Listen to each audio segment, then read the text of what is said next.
What's up, guys? Coach Nate here of Alpine CrossFit, going over the WOD for June 14th, 2019. We've got rowing technique and capacity brought to you by our very own Alex Spratt, who's been helping us with our row technique series and our workouts for the next 2 months. So let's take a look at it.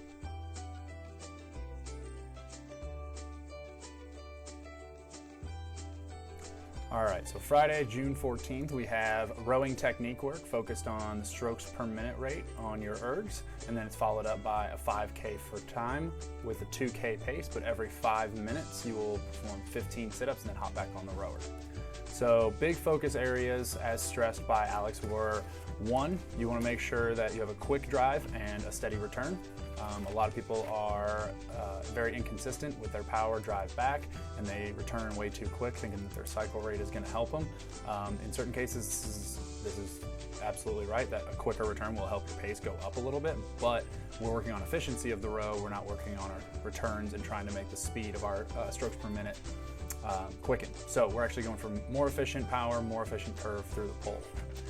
Number 2, consistent strokes per minute ratio with the drive and return strategy will definitely help. So with a smooth return and a very deliberate, powerful drive, your strokes per minute will remain relatively consistent, especially if you can maintain the same rate of return. If you don't, that brings us to number 3. Just because your rate of return changes, maybe you quicken, maybe you slow, doesn't mean your power necessarily has to change, because remember, we are working on that straight chain and direct drive, okay? So if you need to elongate your return, you can still muster up the good posture and good technique for a powerful drive back, keeping that chain nice and tight.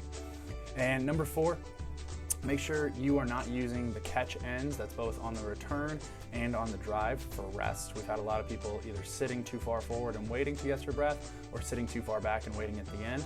It's way more efficient to keep the wheel and the fan spinning and use that smooth return as your rest, instead of hanging out at the ends and having to restart the wheel. So hope you're looking forward to our rowing intervals. This is week 1, basing off of our 2K. If you have any questions, as always, shoot me an email, nate@alpinecrossfit.com.